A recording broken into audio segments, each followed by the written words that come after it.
अऊज़ु बिल्लाहि मिनश शैतानिर रजीम बिस्मिल्लाहिर रहमानिर रहीम व बिही नस्तईन सल्लल्लाहु अला मुहम्मदिन व आलिहि तय्यबीन अत्ताहिरीन अम्मा बाद फ़क़द क़ाल रसूलुल्लाह सल्लल्लाहु अलैहि व आलिहि वसल्लम इश्ताक़ु जन्नतु इला अर्बअ मिनन निसा। गिरामी क़द्र नाज़रीन इकराम, सबसे पहले आप हज़रात को वफ़ात हज़रत खदीजा सल्लल्लाहु अलैहा पर ताज़ियत पेश करता हूँ। उसके बाद अपनी तरफ से और तमाम मोमिनीन और मोमिनात की तरफ से अपने ज़माने के इमाम ज़माना अल्लाह ताला फज़ल शरीफ की खिदमत में ताज़ियत पेश करते हैं। जनाब खदीजा एक अज़ीमुल मर्तबा ज़ात हैं जिनको खुदावंद आलम ने सरकार रिसालत में हज़रत मोहम्मद मुस्तफ़ा सल्लल्लाहु अलैहि वसल्लम की ज़ौजा होने का शर्फ बख्शा। पैगम्बर सलाम फरमाते हैं कि इश्ताक़ु जन्नतु इला अर्बअ मिनन निसा, जन्नत 4 औरतों की मुश्ताक है। वैसे तो दुनिया में हर दुनिया का फ़र्द, हर मुसलमान मर्द और हर मुसलमान औरत इस फिक्र में है कि हम जन्नत में चल जाएँ, लेकिन वहाँ पैगम्बर सलाम फरमा रहे हैं कि जन्नत 4 औरतों की मुश्ताक है। वो 4 औरतें कौन कौन सी हैं? जनाब आसिया जो ज़ौजा फ़िरौन थी, जिन्होंने जुल्म बर्बरदत के मुकाबले में और एक काफिर के घर में रहकर अपने ईमान को बचाए रखा। दूसरी है जनाब मरियम बिन्त इमरान वालिदा गिरामी जनाब ईसा सलामुल्लाह अलैहा, और तीसरी है जनाब खदीजतुल कुबरा सलामुल्लाह अलैहा, और चौथी है जनाब फ़ातिमा ज़हरा सलामुल्लाह अलैहा। तो ये 4 औरतें हैं कि जिनकी जन्नत मुश्ताक है। तो इसलिए पैगम्बर सल्लल्लाहु अलैहि वसल्लम ने फरमाया कि इश्ताक़ु जन्नतु इला अर्बअ मिनन निसा, जन्नत 4 औरतों की मुश्ताक है।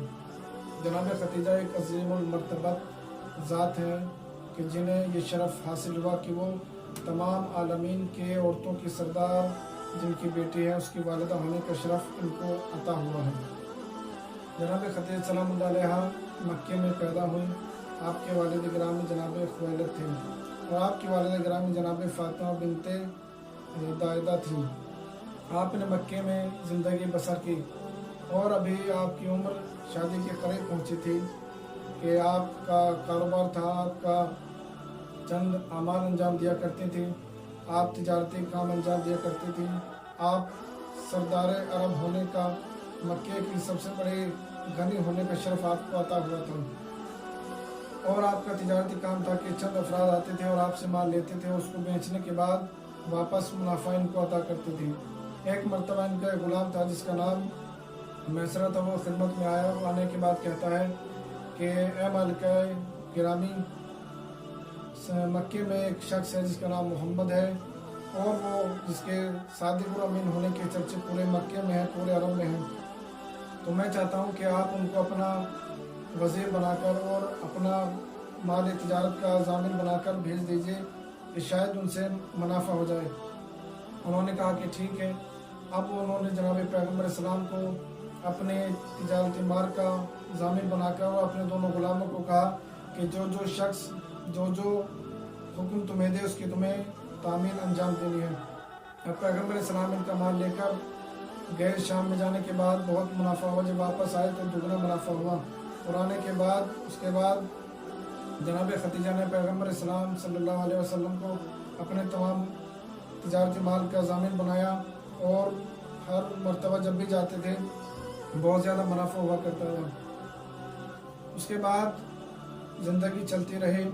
एक दिन जनाब खदीजा का जो चचाजाद भाई था वो आया, जिसका तारीख़ ने नाम बयान किया है कि वर्का बिन नौफल। वो आया और आने के बाद कहता है कि बहन, आपकी उम्र बढ़ती जा रही है, तो आप अपनी ज़िंदगी के बारे में कोई फ़ैसला क्यों नहीं कर लेती?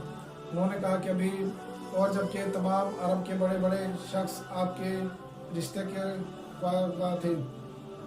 तो जनाब खदीजा ने कहा कि मैंने अभी किसी को ऐसा नहीं पाया जो मेरे शौहर होने का शरफ़ हासिल करे, जो मेरा शौहर बन सके। तो जब उस शख्स ने कहा, जनाब खदीजा के भाई ने कहा कि आपके पास तो एक ऐसा शख्स है जो सादिक अमीन है, अगर आप उनसे अपना कर लें तो बेहतर रहेगा। अब जनाब खदीजा खामोश हो गई اور کہنے لگی کہ میرے پاس کے بجائے اور کوئی راستہ نہیں ہے۔ اس کے بعد پیغمبر اسلام سے جناب خدیجہ کا عقد ہو گیا اور جناب ابو طالب سلام اللہ علیہ نے آپ کا عقد پڑھا اور خطبہ نکاح پڑھا۔ اس کے بعد تاریخ چلتی رہی، جناب پیغمبر اسلام تھا، اس کا تھوڑے دن کے بعد انتقال ہو گیا۔ اس کے بعد دوسرے بیٹے کا بھی انتقال ہو گیا جو آپ کے یہاں پیدا ہوا تھا، جس کا نام عبداللہ تھا۔ اس کے بعد زندگی چلتی رہی اور پیغمبر اسلام کے اوپر وحی نازل ہوئی۔ پیغمبر اسلام نے ایک مرتبہ جناب خدیجہ سے کہا کہ میرا سامان سفر تیار کر دیجیے، تو جناب خدیجہ نے کہا کہ آپ کہیں سفر پر جا رہے ہیں؟ کہا کہ میں خداوند عالم سے جس نے ہمیں اس دنیا میں بھیجا، جس نے ہمیں ان تمام نعمتوں سے نوازا ہے، میں چاہتا ہوں کہ چند دن رہ کر اس کی عبادت کی جائے۔ اس کے بعد پیغمبر اسلام غار ہرا میں چل گئے اور تقریباً ایک ہفتہ یا 2 ہفتہ یا 1 ماہ وہاں پر رہنے کے بعد واپس آئے تو آپ کے چہرے پر ایک عجیب نور تھا۔ تو جناب خدیجہ نے کہا کہ یہ آپ کے چہرے پر نور کیسا ہے؟ تو پیغمبر اسلام نے کہا کہ خداوند عالم نے مجھے مبعوث برسالت فرمایا ہے، اور اس کے بعد آیتیں پڑھ کر سنائی، سورہ اقرا کی آیتیں پڑھ کر سنائی، اقرا بسم ربک الذی خلق، خلق الانسان من علق۔ تو پیغمبر اسلام پر پہلی وحی نازل ہوئی۔ اور جناب خدیجہ سلام اللہ علیہ وہ شخصیت ہیں کہ جنہوں نے سب سے پہلے اسلام کو قبول کیا ہے۔ عورتوں میں جس نے سب سے پہلے اسلام کو قبول کیا ہے وہ ذات جناب خدیجہ سلام اللہ علیہ کی ذات ہے، اور جس نے سب سے پہلے نماز پڑھی وہ بھی جناب خدیجہ سلام اللہ علیہ کی ذات ہے، کہ جب پہلی نماز کا حکم ہوا تو پیغمبر اسلام امام تھے، ان کے پیچھے مولا کائنات نماز پڑھ رہے تھے۔ جو شخص مردوں میں سب سے پہلے جس نے نماز پڑھی وہ مولا کائنات کی ذات ہے، اور عورتوں میں جس نے پہلے نماز پڑھی وہ جناب خدیجہ سلام اللہ علیہ کی ذات ہے، جنہوں نے اپنا تمام مال، انہوں نے کہا کہ اپنے بھائی سے کہا کہ اعلان کر دیجئے کہ میں اپنا سارا مال اپنے شوہر کو عطا کر رہی ہوں۔ تو جناب خدیجہ نے اپنے سارا مال دین اسلام پر قربان کر دیا، اور پھر پیغمبر اسلام نے اس مال سے یتیم اور غریبوں کی مدد فرمائی۔ یعنی ہر طریقے سے جناب خدیجہ سلام اللہ علیہ نے اپنا مال اپنے ہر طریقے سے دین اسلام پر قربانی عطا فرمائی ہے۔ تو یہ ہے جناب خدیجہ سلام اللہ علیہ کی ذات۔ اور بھی بہت ساری فضیلتیں ہیں جناب خدیجہ سلام اللہ علیہ کی، لیکن جب آپ کا وقت آخر قریب آیا تو آپ نے جناب فاطمہ زہرا سلام اللہ علیہ کو بلایا، جن کی عمر اس وقت تقریباً 5 یا 6 سال کی تھی۔ بلانے کے بعد کہا کہ میں بیٹی میں آپ سے وصیت کرنا چاہتی ہوں، خداوند موت برحق ہے جو بتا کر نہیں آتی کہ کب آ جائے، تو میں وصیت کرنا چاہتی ہوں۔ جناب خدیجہ نے وصیت فرمائی کہ جب میرا انتقال ہو جائے تو آپ اپنے بابا سے کہنا کہ جو ردا وہ اوڑھتے تھے جس وقت ان کے اوپر وحی نازل ہوتی تھی، میں چاہتی ہوں کہ وہ میرا کفن بن جائے۔